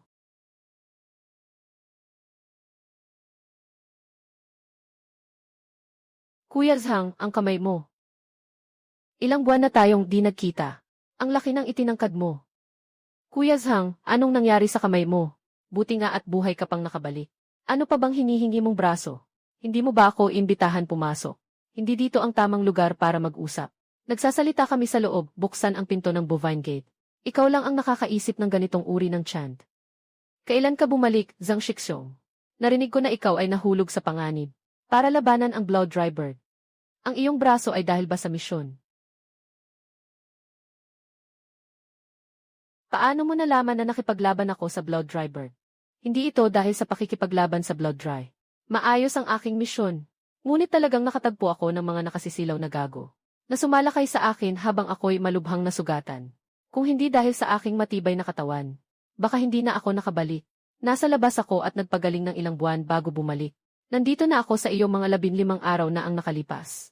Zhang Shixiong, nandito ka na sa akin dati. Hindi ba't pumayag ako sa iyo noon? Ang paggamit ba ng Purple Cauldron sa pagsasanay ay maghihiwalay sa sarili sa 5 pandama? Mapapalayo sa mundo. Kung ganun talaga, kailangan itong gamitin sa isang ganap na ligtas na lugar. Akala ko ba ay nasa ibang lugar ka nag-aaral?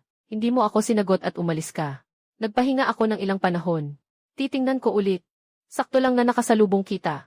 Mukhang malala ang sugat mo ayon kay Kuya Zhang. Maswerte ka na kung mabuhay ka pa.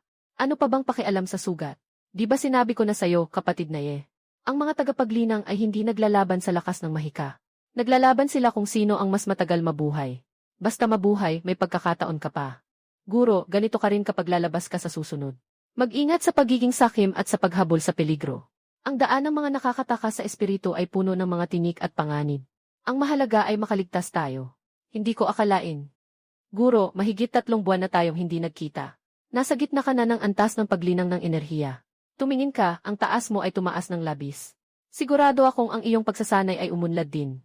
Noong panahon ko, naglaan ako ng 1 buong taon. Bago ko naabot ang gitnang yugto ng pagsasanay. At ang aking pundasyon ay hindi pa kasing matatag ng sa iyo. Hindi ba't ang biglaang pagtaas ng iyong taas ay hindi dahil sa pag-unlad ng iyong kakayahan, kundi dahil sa iyong pagsasanay sa dugo na umunlad din. Medyo sinuwerte ako. Nakilala ko si Tiong Qingfeng. Binigyan niya ako ng ilang key refining pills. Si Tiong Qingfeng. Hindi ba't siya si Fairy Qingfeng? Ilang buwan na ang nakalipas. Dahil sa mga gamot na binigay niya, kaya ako mabilis na nakapag-practice. Ah, ganoon pala. Sinabi ko na sa'yo na uminom ng key cultivation pill si Junior Brother. Dapat mag-ingat ka talaga. Siyempre susundin ko ang payo mo, Senior Brother. Junior Brother pumunta ako dito ngayon. Para hiramin ang iyong kuweba para magpatuloy sa pag-ensayo. Senior Brother, gusto kong sumali. Sa labanan para sa Dark Forbidden Land ngayon. Hindi pwedeng hindi pagalingin ang sugat na yan. Walang problema, kuya. Pwede kang manatili dito hanggat gusto mo. Marami pa akong tanong tungkol sa pag-ensayo. Gusto kong itanong sa iyo, kuya. Ano ba ang pagpili sa madilim na bawal na lugar? Ang pagpili sa madilim na bawal na lugar ay tinatawag ding pagpupulong ng mga nagnanais maging immortal. Sa totoo lang, kami sa King Suan sect at ilang iba pang sekta ay nakatuklas ng isang sinaunang lihim na lugar. Ang lugar na iyon ay puno ng espiritu ng kalikasan, na nagbigay buhay sa maraming yaman ng lupa at langit, at maraming kayamanan na iniwan ng mga sinaunang tao. Natagpuan ng aming King Suan sect at ilang mga sekta ang lugar na ito ng sinaunang lihim. Dahil sa lugar na ito ng lihim, nangyari ang ilang malalaking labanan sa pagitan ng mga sekta. Sa kalaunan, napagtanto nilang sobrang dami ng nasawi sa labanan. Nagkaroon kami ng negosasyon. Kaya itinakda ang lugar na iyon bilang ipinagbabawal. Bubuksan lang ito kada 5 taon. Kuya Zhang, siguradong napakadelikado ng madilim na lugar na iyon, di ba? Ang tindi ng mga sugat mo. At nawalan ka pa ng isang braso. Kung pupunta ka pa roon, hindi ba't sobrang delikado para sa'yo? Ayaw mo bang pag-isipang huwag na lang sumali? Zhang Shixong, hindi mo ba sinabi sa akin? Ang mga nag-aaral ng sining ng immortalidad, ang makikita lang ay ang mga nananalo, di ba? Maraming bagay. Hindi naman dahil sa delikado ay hindi mo na dapat gawin. Kailangan mong malaman na kung mamimiss ko ito ngayon, kailangan kong maghintay ng 5 taon. Pagkatapos ng 5 taon, hindi ko alam kung magkakaroon pa ako ng ganitong kakayahan. At kapag masyado kang matagal sa isang antas ng kasanayan, mas mahirap itong lampasan. Pati ang bisa ng Zujidan ay pahina ng pahina. At kung hindi ako makakaabot sa antas ng Zujiji sa loob ng 5 taon, hindi na ako pwedeng manatili sa bundok para mag-practice. Kailangan kong pumunta sa iba't ibang lugar para maging tagapamahala ng mga himpilan at iba pa. Bagamat ang mabuhay ay tagumpay na. Pero hindi dapat puro pag-iral lang ang buhay na iyon. Kailangan mong malaman, kahit kaming mga nagkakultiba ay maaaring maligaw ng landas habang nagmumuni-muni sa aming yungib. At maaaring mabaliw o mamatay dahil dito. Pati na rin sumabog ang katawan at mamatay. Dahil ang pagkakultiba ay isang gawain na laban sa kalikasan. Nilalabag nito ang batas ng langit at lupa. Kaya napaparusahan ng langit. Tama nga pala, kapatid na Zhang. May isang bagay pa akong gustong sabihin sa iyo. Ano ang pangalan ng 3 disipulo na nakasalubong mo noong nakaraan? Yung 3 tao na nakasalubong mo dati. Isa matangkad, isa medyo mataba, at isa naman medyo maitim ang mukha. Ang tinutukoy mo ay sina Zhang Sanli, Li Zongqing at Wang Fulai. Sa pagpunta ko ngayon para sa misyon, dapat sana'y isang napakalihim na bagay ito. May nag-leak ng aking lokasyon, kaya natagpuan ako ng mga mapanlinlang na monghe. Noong natatapos ko ang aking misyon, sinalakay nila ako. May matagal na alitan ako kay Zhang Sanli at sa kanila. Maaaring sila ang may gawa nito. Zhang Shixong, ang ibig mong sabihin ay, napunta ka sa ganitong sitwasyon. Sila ang palihim na nanakit sa'yo. Hindi ba magkakampi sila? Bakit kailangan pa nilang siraan ang isa't isa? Pero naalala ko yung nakakainis na Jin Feng. Parang medyo naniniwala na ako. Hindi sila ang may gawa. Kung hindi sila, sino pa kaya, Kuya Zhang? Sa tingin mo, dapat ba nating balikan sila? Kuya Zhang, nakikita kong palagi kanilang inaapi. Hindi dahil mas mababa ang iyong kakayahan kaysa sa kanila, kundi dahil sobrang tapat at tahimik ka lang. Nakafocus ka lang sa pag-aaral. Palagi mong iniisip na mas maganda ang hindi na nakikialam. Pero dahil sa pagkakaibigan natin bilang mga kapwa manggagawa, kung hindi natin sila turuan ng leksyon, mas lalo pa silang aabuso sa atin. Kapatid sa sekta, mas mabuting huwag ka nang makialam sa bagay na ito. Ito ay personal na alitan ko sa kanilang 3. Hindi ito nabuo lang sa isang araw o 2. Wala kang dahilan para makisali rito. Lalo na't hindi mo kailangang isugal ang sarili mo para ipagtanggol ako. Kapatid na Zhang, hindi lang ito tungkol sa pagtatanggol sa'yo. Hindi ba't pupunta sila para patayin ang halimaw na iyon? Sabi mo kung makuha natin ang halimaw na iyon, hindi ba't malaking bagay iyon para sa atin? Yeshidi, sinabi ko na sa iyo na ang pinakamahalaga sa atin, mga cultivator, ay ang ating buhay. Huwag ka masyadong magpakatutok sa mga bagay na wala sa atin. Mas mabuti pang mag-aral tayo at magpakatatag. Sa tamang panahon, kayang-kaya ni Zhang Shixong na panindigan ang kanyang prinsipyo. Ay mga taong karapat-dapat makilala. Lisad, kapatid Zhang. Sinasabi ko lang naman. Oh, kapatid Zhang. Ngayon, ang aking kasanayan ay nasa rurok ng ika-4 na antas ng pagsasanay. Sa tingin mo, mayroon ba akong maaring matutunan ng mga spell? Mabuti na lang at ganito ang iyong iniisip.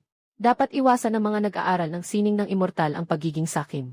Ang makipag-away sa ibang tao ay labis na ipinagbabawal. Bilang mga cultivator, hindi lang tayo nag-aaral ng kakayahan, kundi pati na rin ang estado ng isip. Naiintindihan mo ba? Naiintindihan ko na. Kapatid na guro, ang iyong kakayahan ay umabot na sa ika-4 na antas ng key refinement. Kaya maaari ka nang magsimulang matuto ng mga pangunahing incantation at hand gestures. Incantation at hand gestures. Ano iyon? Kami, mga nagpa-practice ng immortal cultivation, ay gumagamit ng mga mahika. Bukod sa sarili naming kapangyarihan. Maaari rin kaming gumamit ng mga orasyon para kumonekta sa espiritu ng kalikasan. At gamitin ang mga hand sign para kontrolin ang daloy ng enerhiya. Upang makabuo ng mahika. Sa puntong ito, kailangan mong magsimula sa mga pangunahing kaalaman. Matutunan mo muna ang mga basic na hand sign. Pangunahing paraan ng pagbasa ng mga orasyon. Hindi pa ako pwedeng gumamit ng mahika. Sa pagkakataong ito, lalabas ako. At nakuha ko ang isang mahika na bagay sa elemento ng kahoy. Basta matutunan mo ang mga orasyon at galaw ng kamay na ituturo ko sa iyo. Ituturo ko sa iyo ang anumang mahika. Pero sinasabi ko sa iyo, hanggat hindi mo natutunan ang mga pangunahing galaw at orasyon, hindi kita tuturuan ng mahika. Hindi ka pa pwedeng matuto. Ang pag-ensayo ng mga immortal, tulad ni kapatid na Ye, ay isang mahirap na gawain. Hindi ito ganoon kadali. Dati, nag-ensayo ako ng mahigit 3 taon. Bago ko natutunan ang isang mahika. Kung hindi mo pag-aaralan ang mga pangunahing kaalaman, mas mahihirapan ka pang matutunan ang mahika sa hinaharap. Magandang pundasyon. Malaki ang magiging benepisyo nito sa iyong susunod na pagsasanay. Zhang Shixong, naiintindihan ko na. Turuan mo ako ng mga batayang teknik at mga galaw ngayon. Halika, umupo tayo. Magmeditasyon ako habang tinuturuan kita. Kailangan mong i-activate ang iyong kapangyarihan habang nagbabaybay ng mga incantation. Gamitin ang iyong panloob na kapangyarihan upang makabuo ng tunog sa pamamagitan ng iyong bibig. Ang tunog ng tono ay nagdadala ng espiritu ng langit at lupa upang maglabas ng ritmo. Diyan lang ito magiging matagumpay. Kahit na may tunog, kung walang galaw ng espiritu, wala ring silbi.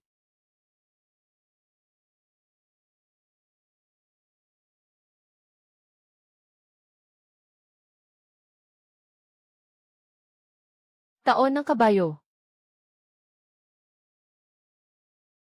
Ang bilis naman, kaya mo nang galawin ang kapangyarihan.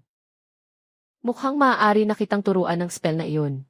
Talaga, maganda ang iyong talento. Mas maganda ito kaysa sa akin. Sobra naman ang iyong papuri, kapatid. Maaari mo na ba akong turuan ng mahika? Anong uri ng mahika ang ituturo mo sa akin? Sining ng paglipad ng kaluluwa. Anong klaseng mahika ang sining ng paglipad ng kaluluwa? Ang nakuha kong sining ng paglipad ng kaluluwa ay mula sa mga nag-atake sa akin na mga naglalakbay. Kapag ginagamit ang mahika na ito, pwedeng gamitin ang kapangyarihan para tawagin ang mga baging at atakihin ang kalaban. Pwede ring gamitin para balutin ang mga dating kakilala. Minsan, may hindi inaasahang mahiwagang epekto. Siyempre, kung hanggang saan mo magagamit. Depende iyon sa antas ng iyong pagsasanay. Kaya kuya, turuan mo ako. Walang problema, ito ang lihim ng teknik. Kunin mo na ito at tingnan mo. Kung may hindi ka maintindihan, tanungin mo ako. Sige, nakatatandang kapatid. Salamat sa iyo at sa ating relasyon. Bakit mo sinasabi ang salamat? Ikaw ang pinakamabait na nakatatandang kapatid sa akin. Mag-aral kang mabuti. Kung may hindi ka maintindihan, tanungin mo ako.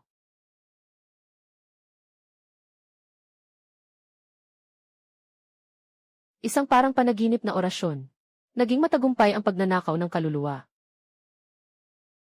Nabigo na naman ako. Buti na lang umabot ako sa ika-4 na antas ng paglinis ng ki. Kung hindi, ni isang beses ay hindi ko magagawa. Bagaman nabigo ngayon. Pero nabuo ang baging. At napagalaw pa ang batong pedestal. Malaki ang progreso. Ang spell na ito ay may 3 antas. Hindi ko nga natutunan ang unang antas sa bulwagan. Ngunit kontento na ako. Yehan, lumabas ka dito. Nakakainis, hindi ba nila alam kung sino ako?